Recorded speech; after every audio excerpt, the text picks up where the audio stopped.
আমাদের জয়পুর সফর শেষে আমরা পৌঁছে গেছি আমাদের এই রাজস্থান ট্রিপের ওয়ান অফ দ্য এক্সাইটিং পার্টে।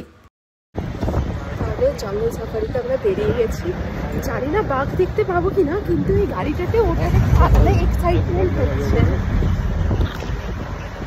এবং সময় যত এগোতে থাকলো, জঙ্গল সাফারির এক্সাইটমেন্ট যেন আরও বাড়তে থাকলো ধীরে ধীরে।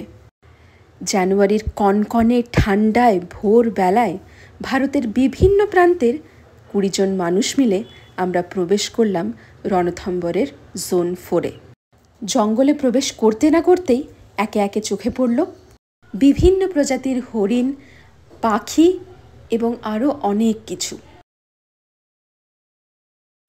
এসব দেখে তো রোমাঞ্চ জাগছিলই, তবে তা বেড়ে দ্বিগুণ হয়ে গেল আমাদের যাওয়ার পথের পাশেই এক দিঘিতে দলে দলে কুমির দেখে।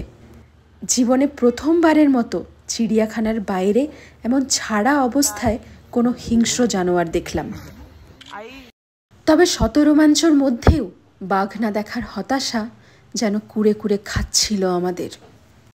সেই হতাশা নিয়েই আমরা প্রায় ফিরে যাচ্ছিলাম, আর সেই সময়ই অন্য এক ক্যান্টারের গাইড আমাদের খবর দিলেন, মানে আমরা তো অনেকক্ষণ ধরে টাইগার ঘুরে বেড়াচ্ছি, এখন বলছে একসাথে 4টে টাইগার আসছে নাকি, তা ঠিকঠাক জায়গায় যাওয়াতে। অবশেষে দেখা পেলাম সেই ম্যাজেস্টিক রয়্যাল বেঙ্গল টাইগারের। আর এইভাবেই শেষ হলো আমাদের রণথম্বর জঙ্গল সাফারি।